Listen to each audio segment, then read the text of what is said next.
Hello, and welcome to the Doomloop Dispatch, the show about the worst parts of the San Francisco Bay Area. I'm your host, Kevin L. Jones, and this week I spoke with California State Senate candidate Jovanka Beckles, a leftist politician who's been taking on the powers that be since she started running for office in 2008. But before I talk, let's dive into some headlines. First up, the solidarity with Gaza protests continue, spreading now to San Francisco State University. While there have been violent police crackdowns and counter protests in other parts of the country, the Bay Area has stayed calm. Still, seeing how the police let pro Israel protesters attack and beat the campers at UCLA worries me. It could easily happen here. In updates about racial diversity in schooling, Lowell High School will see a decrease in black and brown students next year. Why? Well, after the right-wing recall of 3 school board members in 2022, the school reverted back to its merit-based admissions policy, which was previously deemed illegal in California. According to the San Francisco Chronicle, only 14 black students were admitted for next year and only 130 Hispanic students, which means they will make up less than 13% of Lowell's student body when they make up 35% of the whole district's population. The worst part of the whole thing is that Lowell's defenders say that because the school has an 82% minority enrollment, it's diverse. Well, Asian students make up about half of the school's population, so that's not exactly diverse, is it? There's so many issues there, especially growing anti-Black attitudes amongst Asians. Diane Yap. But all I have to say is the school's merit-based admissions policy shouldn't be around much longer. It's a public school and it should be more open to the public. And the courts will probably end up agreeing with me. This week, the Alameda County Board of Supervisors accepted the signatures for the recall of District Attorney Pamela Price. Awful news, but it is what it is. The SOUP scheduled a special meeting for May 14th to discuss whether or not to have a special election, which could cost the county $20 million. Also, according to Omar Yassin, the only trustworthy news source on this story, if she's recalled, that means the board will pick a temporary DA who will sit in the seat until 2026, when a new DA is elected to finish out Price's term. After that, another DA won't be elected until 2028. And as Yassin pointed out, the recallers claim that Mayor Sheng Tao created crime issues when she fired the Oakland police chief. How would this be any different if the county removes its top cop? Of course, the recall approval came the day before the Chronicle published a piece showing that crime in Oakland is down 33% from this time last year. 33%. Oakland is the biggest city in Alameda County, so a drop like that says everything. But does that matter to the recall effort? Of course not, because it's not actually about crime. It's about power. Her recall is funded by real estate investors and hedge funders, one of the biggest being Philip Dreyfus, who lives in San Francisco. I should also note that Oakland side just reported that San Franciscans are funding the recall of Oakland Mayor Tao. The biggest funder? San Francisco tech billionaire Ron Conway, who also brought us terrible politicians like San Francisco Mayor London Breed. Anyways, if you're in Alameda County, mark May 14th on your calendars. Show up to the Alameda County Board of Supervisors meeting on this topic and make yourself heard. The people need to stop this ridiculous special election. It's a waste of money. It should wait until November, but the recallers know that a special election is their only chance to recall her because it almost guarantees a low turnout. The last thing I want to talk about is California Ever and the new push for company towns. Apparently, California Forever Project submitted enough signatures to get on the November ballot. Not surprising when you're backed by billionaires who can throw down serious money for signature gathering. Still, the fact that it will be on the November ballot is a good thing because it's extremely unpopular in Solano County, and the backers don't have the benefit of a special election. While California Forever faces defeat, there's a group in San Francisco trying to push a 15-minute city project there. The group, called City Campus, wants to take over a 1 square mile space to create a tech-enabled community or modern village. Behind it are investors in shared workspaces like the founders of the Commons, an exclusive community space in the city that requires membership and features a bunch of couches for you to sit on and program all day, with lectures about spirituality and other bullshit. Also, they have a solar punk library, which just sounds fucking dumb. Well, the city campus project won't ever come to fruition because San Francisco is only 7 square miles. It's another example of how the techie hustle mindset is completely cut off from reality. I find most people want hustle culture to die. People want to enjoy life, not work constantly. But dense living is ideal for worker productivity, according to studies from 2012. That's what 15-minute cities are all about, getting the most out of workers. That's why YIMBYs are so pro density. They literally link to this study in their 2018 manifesto. Don't believe me? Let's look at Thomas Schulz, the founder of Solaris, describes as an ideal future. Now, Solaris is like a small version of the techie campus for AI startups. He wants people to move in and work all day, every day. Just look at what he hopes San Francisco will be like in 2030. Wake up and talk about work while having breakfast, then work, then solve work problems when you're not at work, then work some more, then fundraise and go to social functions to fundraise more. When do you eat? At the end of the day, where you live with your coworker and talk about work. Of course, everything is timed out by the minutes, so everything is less than a 15-minute walk. You know what he doesn't talk about? Playing games with his kids. Seriously, where the hell are the families in this equation? Also, I'm a big music fan. It's my favorite thing in life. Where and when do people go to concerts? Do they have to be on headphones? Because density is the enemy of live music performance. I can't tell you how many clubs have been shut down because of people moving nearby and hating all the noise and then pushing their local governments to get it shut down. What is a dream for Schulz is a nightmare for everyone who doesn't want to work and live like him. But because he's a founder whose company is funded by the fascist techie Balaji Srinivasan, aka the weird network state dude, I'm not surprised he doesn't take into account the needs of others, just the grays, to use Srinivasan's term. By the way, did you see Srinivasan's 6-hour meltdown over Gil Duran's piece about him in the New Republic? Oh, he's losing it. He said Duran committed ethics cleansing. Not ethnic cleansing, but ethics cleansing. Jesus, these guys are not as smart as they think they are. Stick to investments, Balaji, because you aren't anything close to being an inspiring leader. Alrighty, now to my talk with State Senate candidate Jovanka Beckles. In short, Beckles is a real hero for the progressive left in the Bay Area. She's taken on Chevron, the Obama political machine, and every other corporate villain or institutional enemy trying to hurt the people. It's a great talk that I think everyone can learn from. And by the way, I am definitely not objective in this interview. I want Beckles to win, and I want YIMBY bootlicker, aka the mayor of Berkeley, Jesse Arreguin, to lose. And you'll hear why in this interview.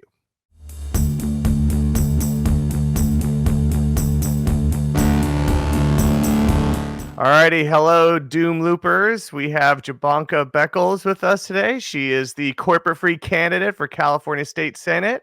She's also run for California Assembly. She's a 2-term Richmond City Council member, as well as she is on the board of AC Transit, and she's up against a very well-funded, YIMBY-funded candidate, Jesse Arreguin, but she's managed to come into the runoff against a huge field without corporate donations. She is truly a progressive leader, a role model for anyone who wants to get into this and doesn't want to sell out. So it's really wonderful to talk with you today, Jovanka.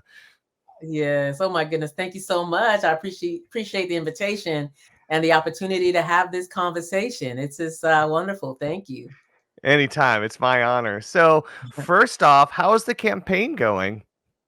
The campaign is going well. It's sort of like part two, and I'm looking forward to the amazing possibilities that is part two, and that's in November winning this.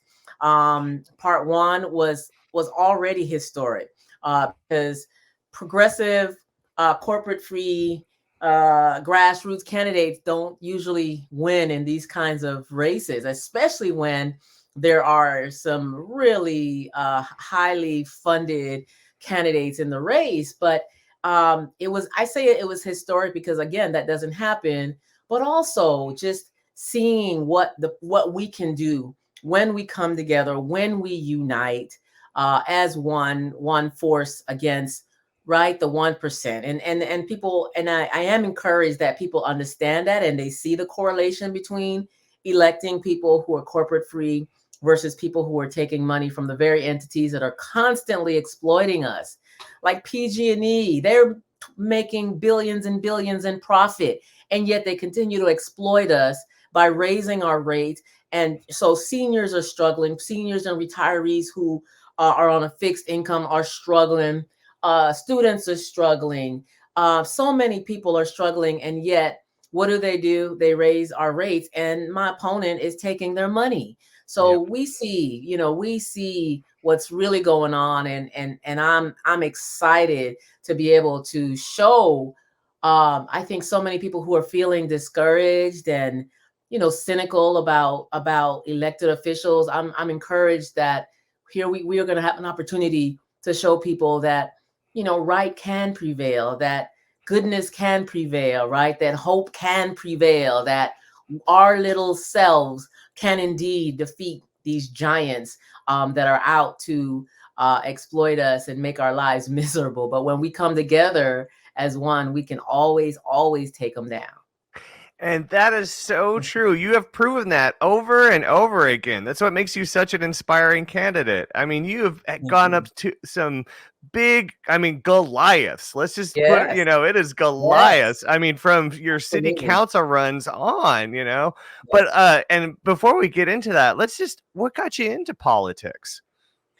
That's a good question. I mean, I think about the fact that, yeah, it wasn't until a really traumatic event happened. I because I've been providing mental health services first to adults or for adults for about 11 years, and then after that, for additional 23 more years, I started working specifically with children as a wraparound facilitator for Contra Costa County, and working with children and families, really seeing firsthand the struggles that families are facing.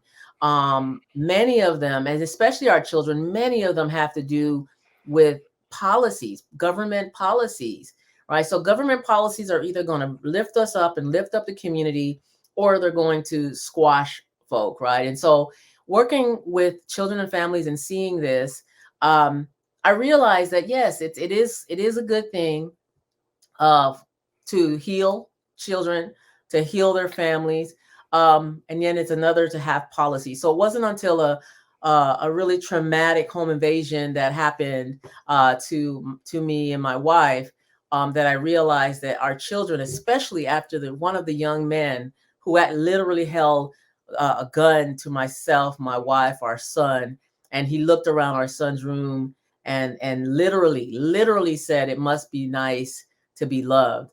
I'll Oh, never forget that. Yeah, whew, as traumatic as that was, I'll never forget that because it was our young people screaming out, screaming for help. And it was then I realized, wow, if our young people don't feel loved, feeling hopeless, then they're going to continue to do what is happening to us, and that's hurt people, because we know that hurt people, and it's up to us, especially those who have the opportunity and the ability to change policies that's making our children feel hopeless and unloved. So it was at that point in 2005 that I decided to run for city council, and since then been writing policies that help improve the quality of life for these babies that are feeling unloved and hopeless, creating policies to help them feel hopeful and feel loved, and not just them but their families. And so the first policy that I had the honor of writing was the ban the box policy, because so many of these are the children staying, we were living with grandparents because their parents were incarcerated, and their parents would be released, and then they would reoffend, and seeing the effects, the emotional effects that cycle of recidivism was causing these babies, really motivated me to work with the Safe Return Project to create California's first ban the box policy. And since Richmond did that, the state then followed our lead. And now it's a statewide policy. And then the next thing I did, seeing families struggle to have some stability with regard to housing, raise the minimum wage, passed the first rent control policy in 30 years, held Chevron accountable. The majority of the kids that came into the clinic where I work, that was the majority, close to almost 100%, unfortunately, has asthma. And, that's a result of this polluter, this mega corporate polluter, raining down toxic in our city. And so holding them accountable. And I could go on, but that's what got me involved, was seeing firsthand the struggles that families were having. And that's what keeps me involved, is seeing the difference that it can make when we have elected officials that are not beholden to these entities and that are only beholden to the community. I've seen what that kind of commitment can lead to, and it leads to a positive, effective change. And so that's what I want to do at the state level. We really need to have people that are not beholden to these entities and are beholden only to the community, so that we can get the things that we've been fighting for years. And it will come, and it can come, but it'll only come when we elect corporate-free candidates. Exactly. Especially, I mean, it's so awful seeing this push. I mean, everything you talked about that you passed, it's like, yes, more of that, please, all of that. And it's More of like, that. yeah, exactly. Especially when it's so true about the hurt people. And it's so Yes. true about our carceral state does not Yes. do what everyone thinks it does. And the worst part Yes. is you're seeing this anti-defund the police, the refund the police. I don't know, what would you call this gross movement? But they're all people coming here and moving Yes. here. They're not a part of the community, and they Yeah. haven't seen what Right. these old policies, all the damage they did for That's a lot. so long in these communities. Yes, that's exactly right. That's exactly right. And so this, we've seen in Richmond what electing corporate-free candidates can do. We have a majority right now on the Richmond City Council that are absolutely corporate-free. And look at Richmond. Look at what's happening to Richmond. It's lovely. I It's love beautiful. going there. It's great. Beautiful. Exactly. Yeah. Exactly. Compared to years ago when we had a majority of candidates who were in the pockets of Chevron and other corporations. We saw what was going on in Richmond. Crime was high. People were struggling.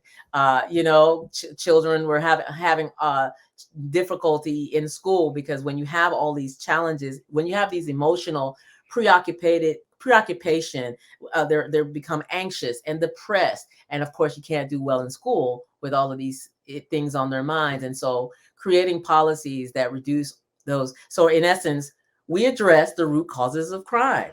And amazing how it works. Imagine that. Totally. That. It's all cyclical. It's all connected, exactly.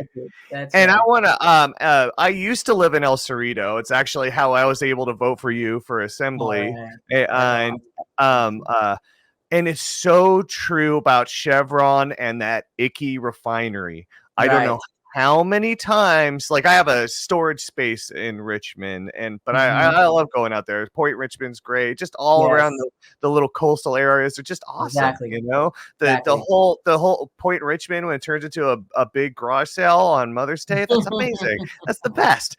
And so, you'd be driving over to Richmond, and next thing you know, you'd see just the sky filled with black. And that wasn't good. And it would happen over and over again. And then Chevron wouldn't, they wouldn't answer questions about what happened. They would just deny. And it would just, these things would keep happening. Like we were just supposed to accept it. When it's like, you guys are $1 billion corporation. Like, like you guys are like dragons sitting on piles of gold. You could use some of that money to update this equipment, right? Update this equipment, exactly. And that's why, even when they had that modernization campaign, even that was a lie, because really wasn't. They were not modernizing the equipment. They were basically just fixing it to be able to refine dirtier crude, because really the world is out of that nice, sweet crude oil.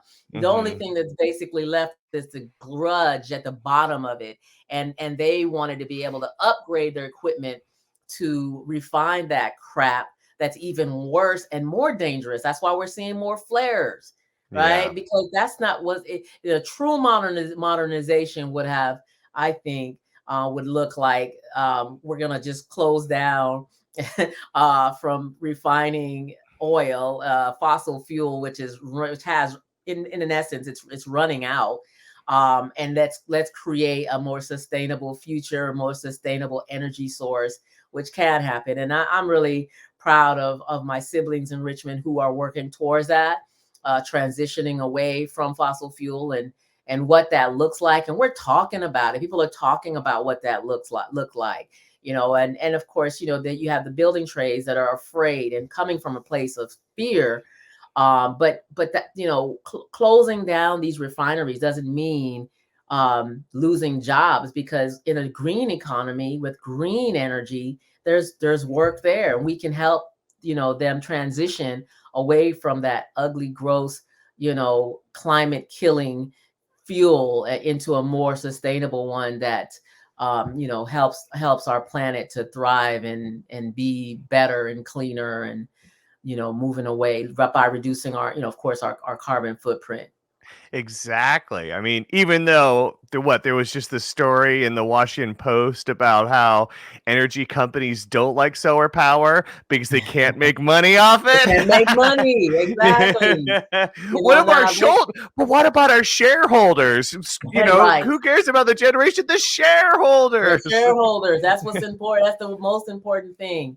And I Yeah. tell you, that is a model that is unsustainable. We cannot keep going like this. One of my favorite memes that really motivates me every day is remembering that. And it was a meme of, civilization, living in caves again. And, you have the guy in the tattered suit and tie saying, for one moment in history, we maximized profit. Right, because you cannot keep going like this without destroying the planet. It's just not sustainable. It's not a Exactly. sustainable model. Now, Right. when you were up for re-election, you went up against 3 million in Chevron money. Yes, How yes. intense was that? And I mean, what did that teach you about, just politics in general? Yeah, well, what it helped us to see, which of course was an incredibly exciting time, because $3 million is nothing to laugh at. That was a serious amount of money. And yet our little grassroots, um, team, we tend to run as slates because it's cost effective, of course. But our little grassroots slate, we didn't raise that much money. But what we did have was an enormous amount of dedicated, passionate volunteers who who believe in a better world and believe that it's possible. And so volunteered their time and energy and, pretty much every day and on weekends, knocking on doors, talking to people. There is nothing that there basically, it's priceless. The cost of, people who believe in a message versus people who are just paid, to spread a message. And that's Yes. that's what they did. They had paid, canvassers. They rented out all of the billboards. They had ads, they had mailers galore. But we had people who believed in the message, and could honestly and, and sincerely talk to neighbors and friends and relatives, about the possibility of electing people who weren't taking money. And so when that win happened, it was truly, I think it was transformational, because it helped people to see what we can do when we join forces. And that's what we did. And even so in this race, flash to 2024, defeating all that money, the same thing. It inspires folks to say, okay, I was feeling depressed that it's just, my time is wasted, or, et cetera. But it helps people to see, wait a minute, my time was well spent. That was priceless, being able to go out and work on a campaign that's not taking any money from any corporations, and being able to defeat, these large amounts of money. It really inspires folks, and it helps to kind of re-energize, people's, um, gosh, what is it, like their passion, re-energize their belief in democracy. It's Yeah. yeah. Yeah, Because no. right. It's true because I mean, I can't I can't back this statement up more. I mean, seriously, if you're sitting there feeling helpless, hating Yes. what you're seeing on the news every Right. day, Right. honestly, just take any kind of moment to find to be involved, because even if That's your right. campaign loses, you still feel like you did something, You and you did know something. too that you do have the energy to do it.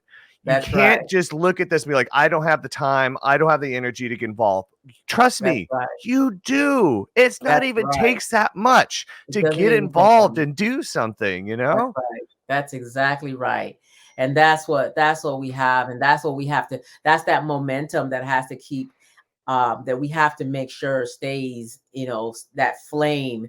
And I really believe that that flame is allowed to stay lit brightly, because, of me being in this campaign and us being on the right side of history with regard to a ceasefire. That's also lighting the flames, Yes. and I think it's really helping people to see, gosh, when we have people that are on the right side of history, not taking corporate money, understanding and believing in that peace is way better than hate and violence. Um, we can actually transform the world. And I'm so proud of these students, and, here, locally at Cal, and then throughout the nation, throughout the state, students saying, look, it's our future. This Mhm. cannot continue. We cannot continue indiscriminately killing civilians and children. That's just wrong. And anything less than that is, silence, complacency. All that's also just wrong. How do we not, how I think one of the things that comes to mind for me is that saying that, that question where people are always asked, what do you think you would have done, when Hitler was, trying to, massacre Jews? What do you think you would have Yeah. done during slavery? And of course, some folks are, hey, I would have been, yeah, I'd have been. Well, hey, what you're doing now is exactly what you would have done then. And there's no if, ands, and buts about it. Exactly. And it's so true. And I'm so glad the kids are waking up to realize this and saying, not in my name, That's not right. not my tax dollars. And That's right. we'll get into Jesse Arreguin's whole side on this, which is Mm, just mm. extremely Yeah. disappointing. But Yes. first, I actually want to talk about your assembly run, because you came very close to Yes. winning. You That's only right. lost by 14,000 votes, and that is Yes. really close when That's you right. consider that Buffy Wicks had the Obama political machine Right. on her Right. side. She Exactly. literally had a national political mechanism backing her, Right. and you had people power. That's What did right. you learn from that experience? I well a lot. I learned, first and foremost, that um it's important for us to have working class solidarity. It's important for us to have working class representation. Um, but also, wow, we really have got to reform, campaign. We need campaign reform. We need it shouldn't, the people who are allowed to run and win, it shouldn't just be people who are independently wealthy, right? Because in that race, I literally ran, while I was on the city council, while I was working full time, and then running for a seat that big. And she was able to run for almost 2 years. Um, because being independently wealthy, having a lot of money behind you, you can free up your time. I, on Mm-hmm. the other hand, couldn't free up that kind of time. I had to work. I had bills to pay, and so that taught me that in a race that huge, it really helps to be able to run full time. It was really difficult running in a sense part time, while trying to work. And so in this race, I've been blessed to be able to take an early retirement. And so I took an early retirement in December, and I am all in this race, right? So we're gonna win this time. That Yeah. like nobody could have beat Buffy, nobody, and that's another lesson that I think all of us need to realize, especially the folks who voted for her. Like nobody could have beat her, which means what about all these people who have been in the trenches working locally, who have lived here? It was a bad message that don't even try it as long as we Yes. bring that national stuff in, which Uh-huh. is bad for our democracy, of course. But I am, feeling wonderful because and blessed to be able to retire. So now I'm running full time for this seat, and we're gonna win because of that. But it is a shame that folks, you either have to quit your job or be independently wealthy to run Yeah. for public office. That should not be the case at all. Yeah, and it also all of her national endorsements too. I mean, at least now I'm glad to see people like Bernie stepping in and endorsing smaller races and stuff. Yes, Because exactly. seriously, if I mean any kind of race that has, Obama endorsing Right. you, I mean that gives you so many eyeballs and so much Right. attention. And also Exactly. too, it's like I'm sorry, looking back at his legacy now, I Right. would think that's a negative. That's right. Unfortunately, right? Yeah, exactly. Mm, yeah, Yeah, unfortunately. It's too but bad, I mean, but I like that. I like that. I think that that's one of the things I absolutely want to address when we win, not when I win, when we win, because this is a team effort, right? And so the team wins. But yeah, we have to look into campaign finance reform in all kinds of ways. It's just not fair to working class people. And it's not a fair process. And it's not a fair process when every single interview that we're in ask that question. Well, how much have you raised so far? yep, It's not a fair process, and unfortunately, it sort of has in its base, in its roots, it's sort of a racist kind of a question to ask, because especially Black and brown candidates, we don't necessarily come from wealth. And so at the very beginning of every single race, throughout the entire race, if that's the question to determine viability, then it's not right, because of course my white counterpart, right, is gonna already start, or my corporate funded counterpart is gonna start with a lot of money.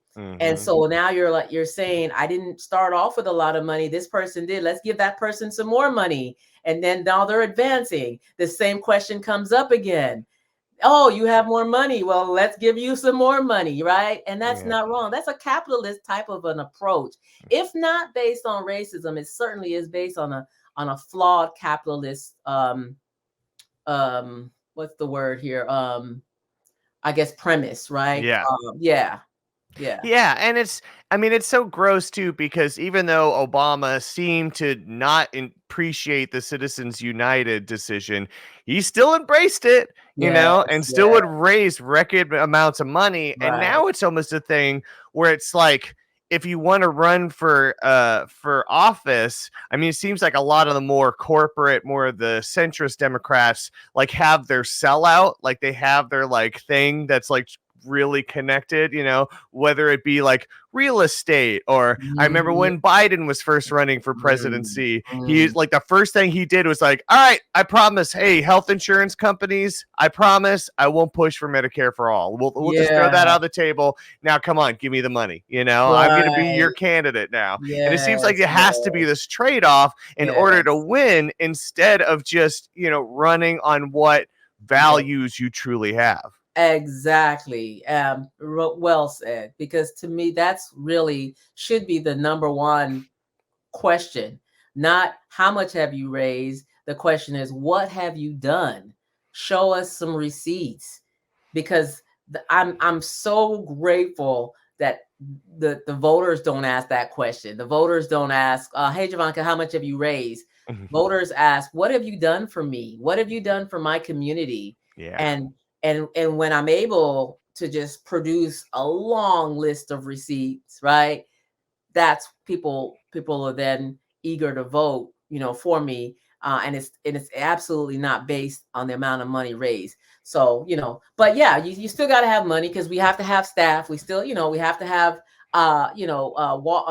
walk cards and yard signs and things like that.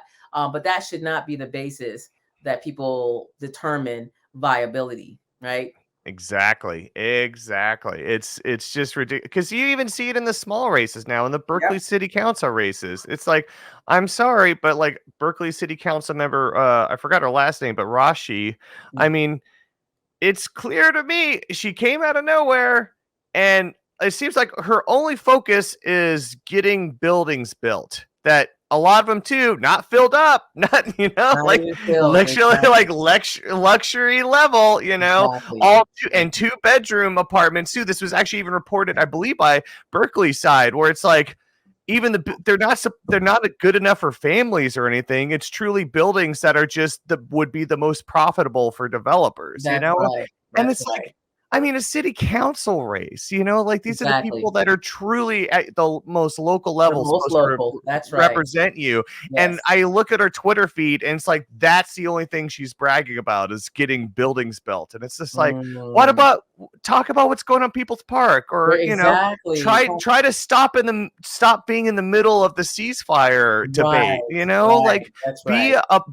a representative for community. I mean, even worse is the Save Hopkins thing, which is, Mm. basically the city is basically punishing that neighborhood for rejecting their idea of removing the parking spaces and Mhm. installing bike lanes. And I don't, like, I'm fine with bike lanes, but it has proven to hurt businesses. That's why so many are businesses. And to see your politician ignore your constituents to go, no, let's punish them. Let's not pave these roads until they give us what I Mm. want. Mm. That's Yeah. not Yeah. We what shouldn't we shouldn't be this. operating like that at all. Absolutely. Yeah. No, that's not even cool. I Yeah, do think that there is a way though where we can, live together where we can still have bike lanes and still be able to support the businesses, in our neighborhoods because they are, they're I mean, the mom and pop, small mom and pop places,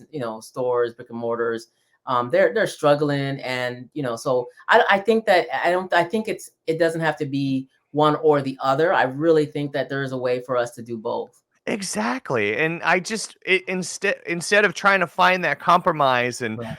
reach Right. across the aisle or whatever, Right. it's just, Right. no, we'll show you, No. Yes, exactly. That's right. That's right. And that's so Exactly. unfortunate because but that's how they keep us, fighting each other, right? They all, they always figure out ways to keep us fighting each other, as opposed to turning our attention together towards them, the the powers that be, the 1%, and it all comes down to money, and that's why I say so. It sounds like it sounds simple, but it kind of is. I mean, I know it's way more complicated than just, us versus them, or the 99%, the 1% us versus the 99%. But really everything does boil down to it. It boils down to money, and it boils down to following that money. Yes, exactly. Especially when it's like, why does a small town mayor have such a huge war chest for a state Hmm. senate campaign? Right, I mean, right, like, where is right. this? And it's like, people should be looking more at the money, where it's coming Oh, from too, yes. and so Oh, many other yeah. two of the kind of like trolls as well, who are Right. funding these people that are, online, just Online. harshly attacking everyone too. Right. That's right. Because That's I don't right. think you have to report that money. Now, Nope. You sure don't. You sure don't. now, Sure how did don't. you why did you so I mean you went up against assembly and you went up against this machine, and then now you're going for state senate, which is even bigger seat, and Mhm. it seems like a pretty dedicated machine there too. I mean, actually you Sure beat is. two other machines though. You beat Dan Kalb for the second time, which I think is pretty hilarious. You should, if Dan Kalb sees you on the ticket, he should just quit. But sorry, shots fired. But but then but also too the Catherine Linebarger. Clever. I mean, Mhm. with all that union money, I mean that was weird. Like out of nowhere, my neighborhood was just filled with their signs. But you beat them both. But you're still up against a pretty tough Oh, machine with yes. Arreguin.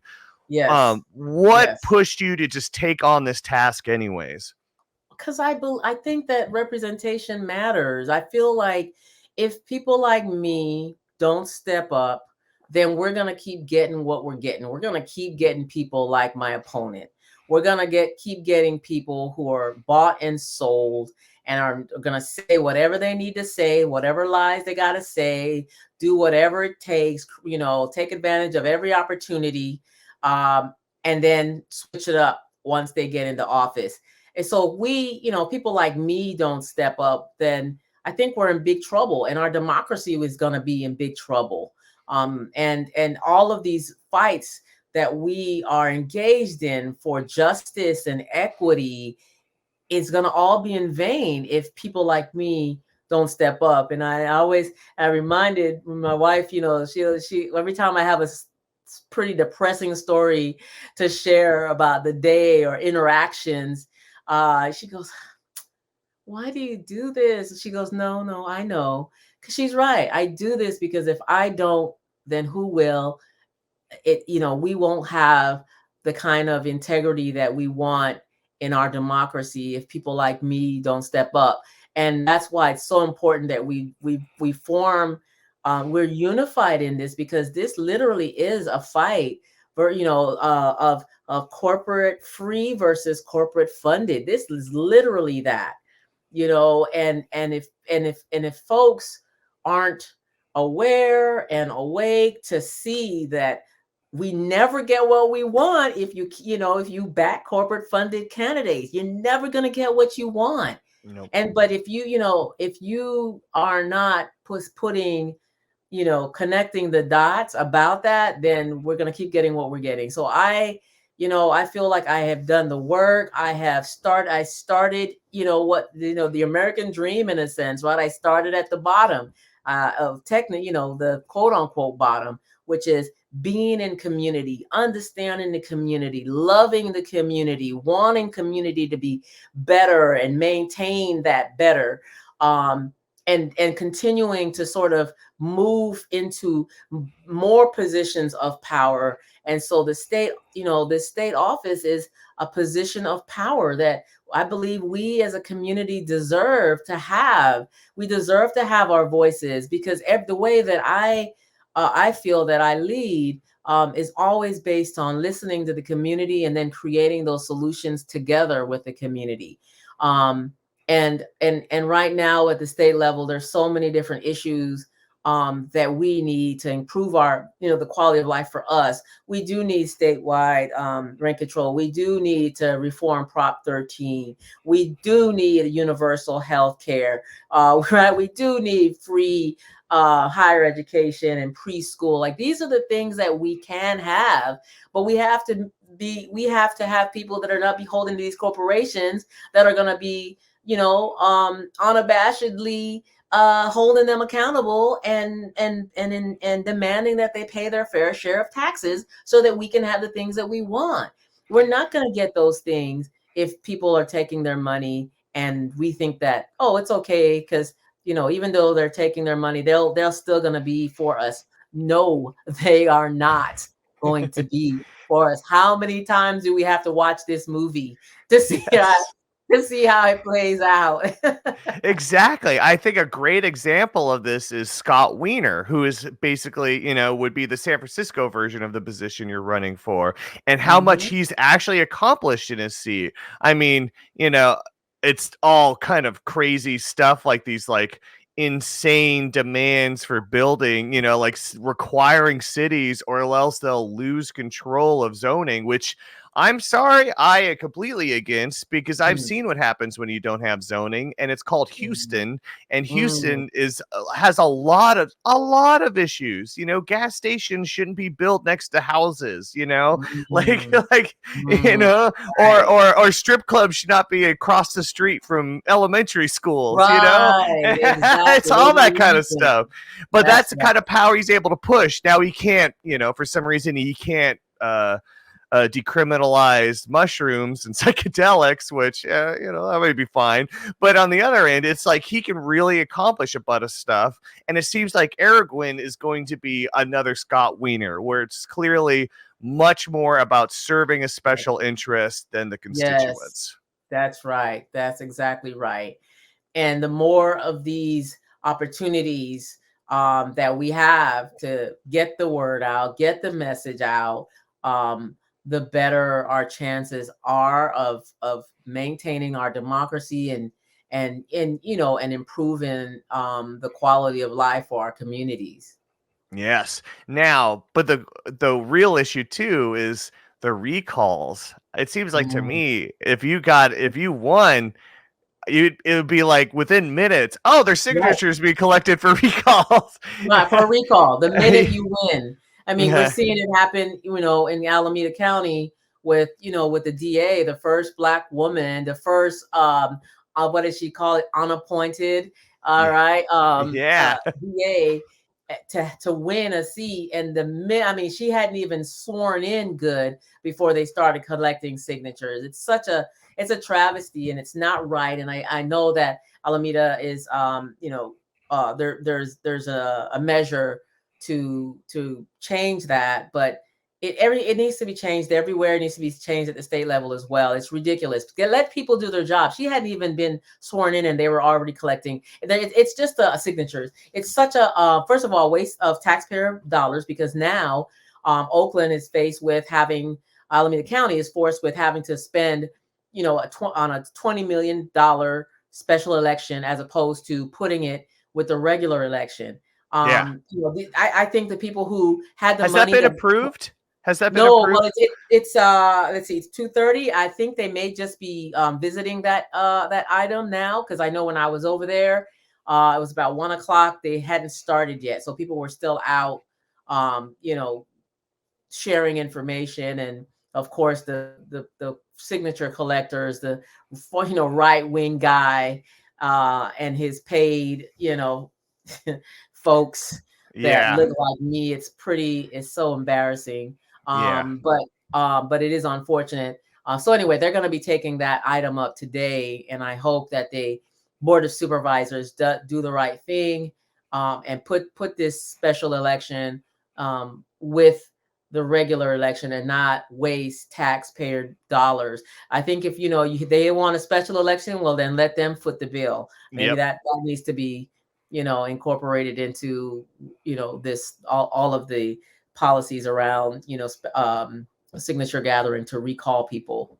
Exactly. And it's so insane. I mean, 20 million is a ton, especially if That's it's a ton. unbudgeted. Unbudgeted. Exactly. What is that going to Exactly. take away from? Exactly. It's going to take away from a lot. You better believe it's going to take away from a lot. And I tell you, just even the, it makes me really angry. It pisses me off, like that a small group of people can determine and change the course of the majority of people who voted for her. A small percentage of people can get signatures, and a small group, a percentage of people will show up to vote in special elections and basically override the will of the majority of people who voted for someone. It's not right. Yep, yep. Well, but as Peter Thiel has said, democracy takes away from my rights. And this is their mindset, you That is know? their mindset. Exactly. Yeah, Exactly. And I was going to say that too when you were talking earlier about how, how much success you had because of the passion of your volunteers. Yeah, it's true. The signature gatherers for the recall, I would talk to them and they're just like, yeah, I don't care. I'm getting $6. I'm getting $6 a signature. It's just a getting job. $6 a signature. It's a job. Exactly. And so I kind of felt sorry for them because I get it. People need work, people need to eat, and so I get it. But yeah, they could care, either way. They don't even know what's going on. They're like, I'm just getting my $6 per signature, and unfortunately, because of that, they're willing to pay any kind of money. I mean, they're willing to say anything. They're willing to lie to get you to sign.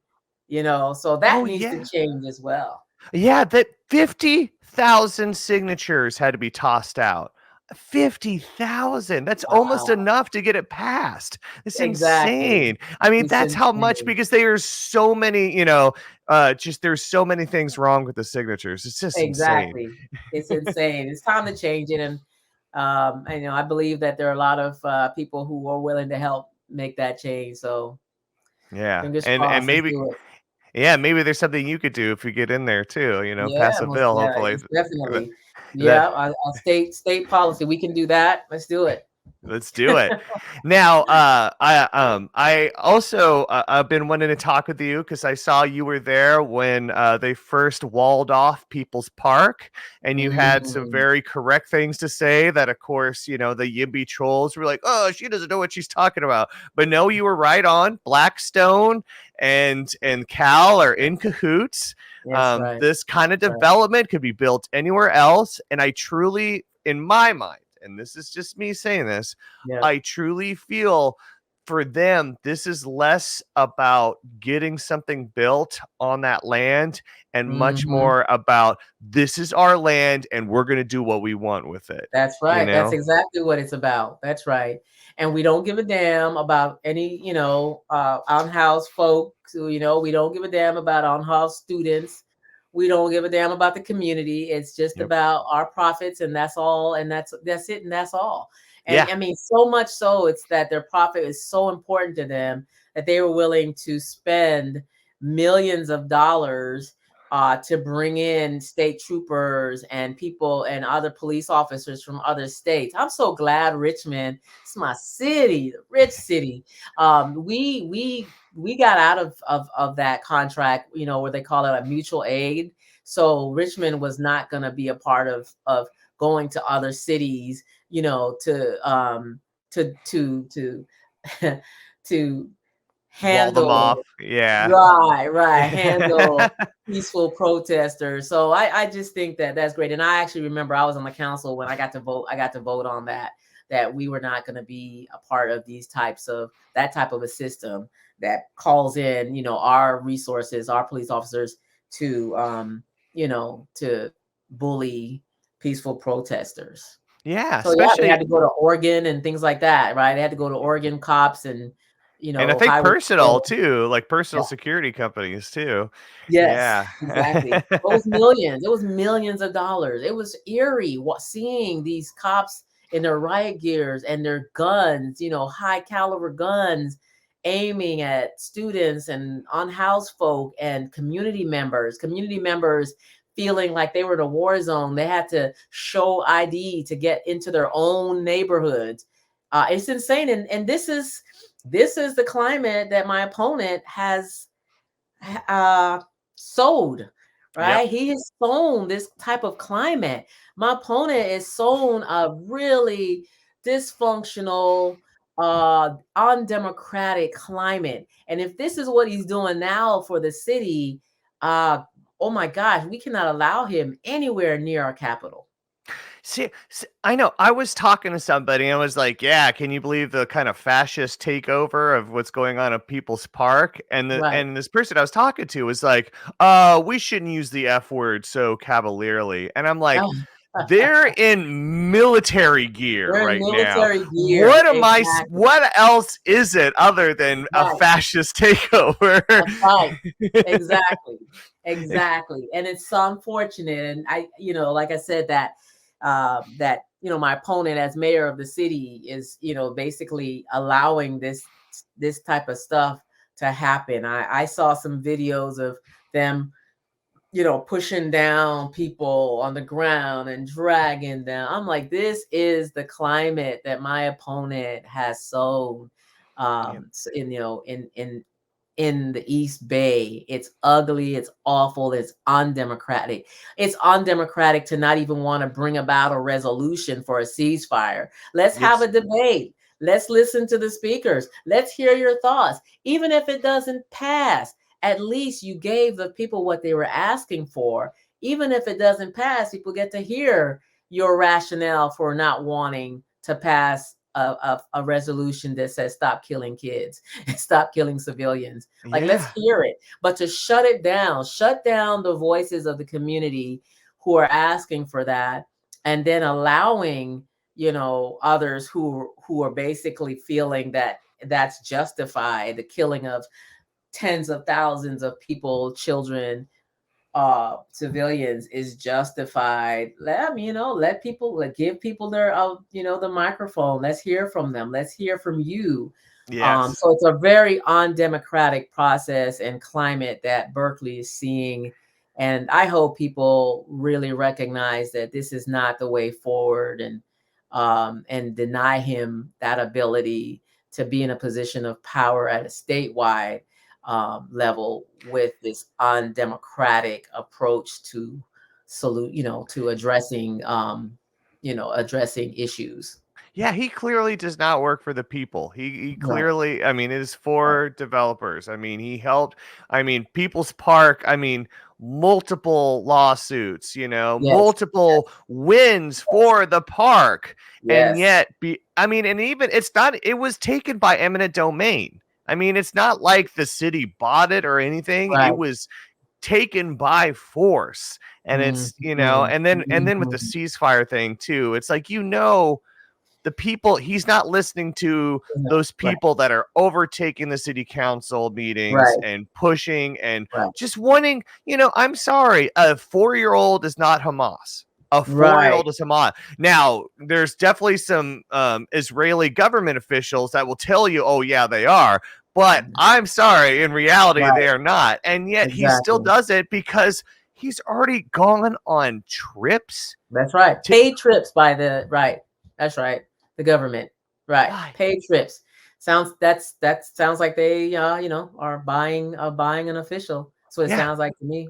Exactly. I mean, I Yeah. honestly, if what should people be, I guess, most concerned about if Arreguin wins? I mean, Mhm. what kind of things do you Or- expect to mhm. happen?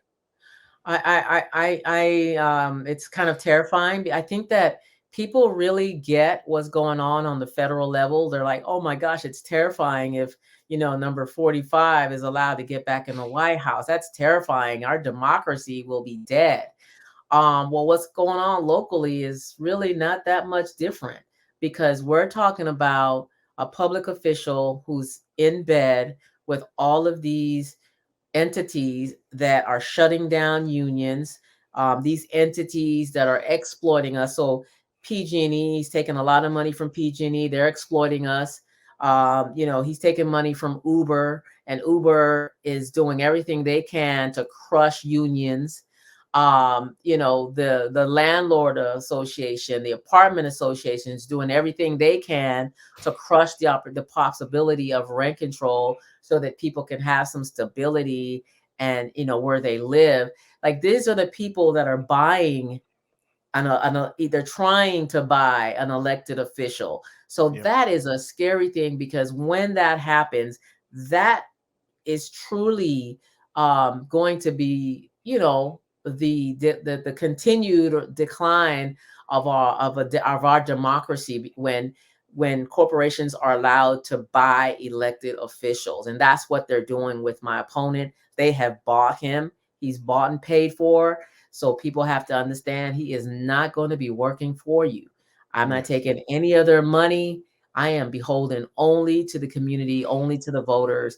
That's how we make change. That's how we hold on to our democracy.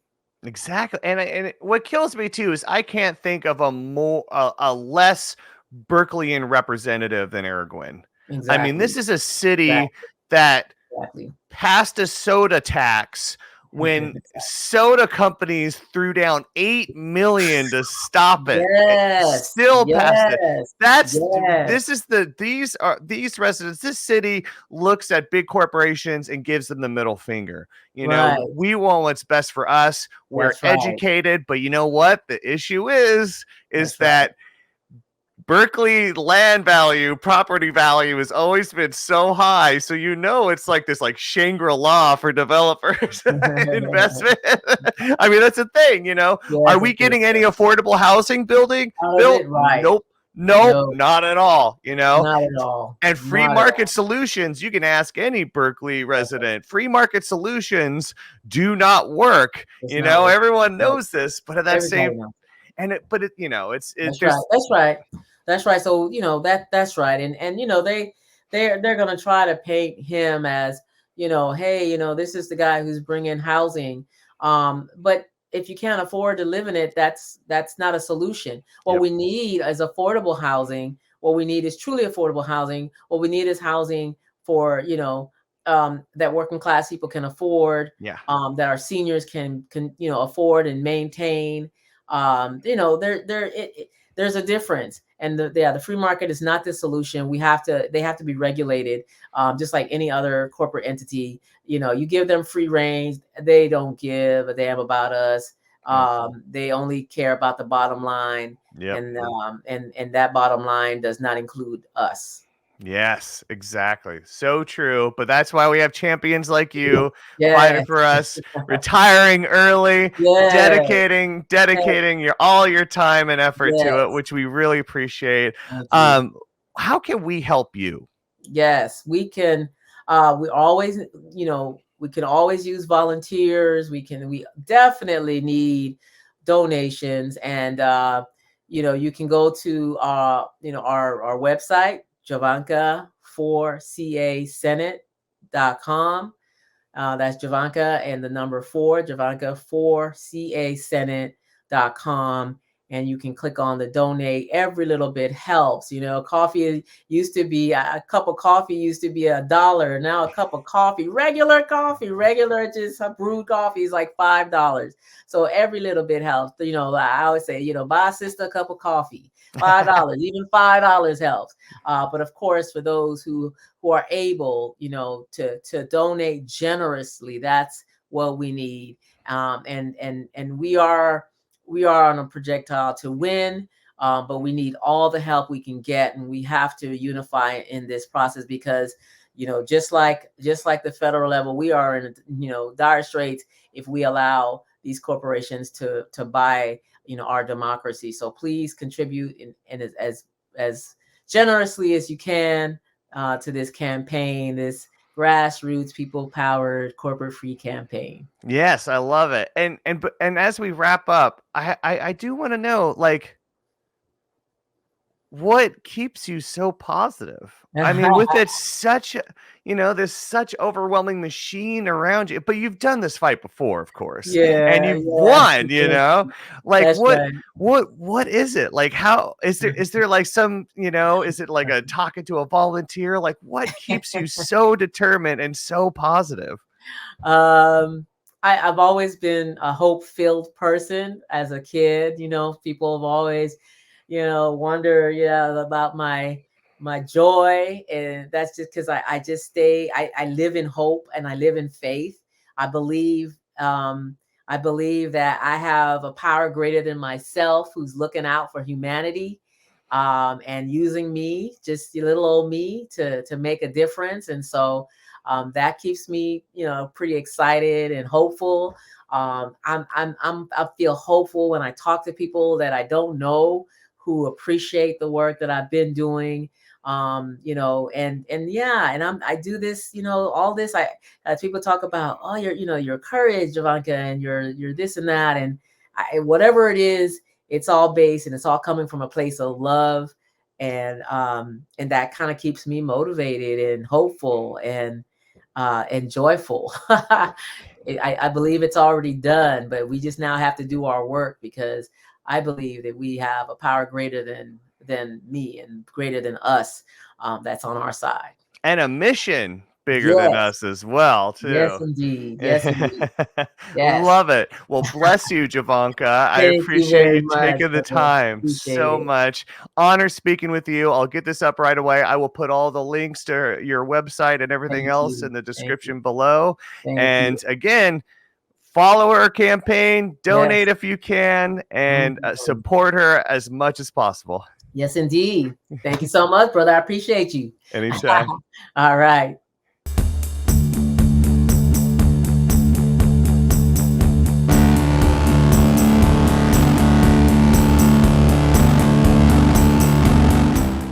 What a great talk, huh?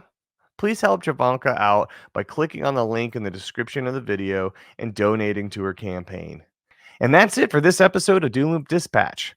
Please like and subscribe to the show on YouTube, or leave me a review on Apple and Spotify podcasts. I'm also on Twitter and Instagram, so follow me there.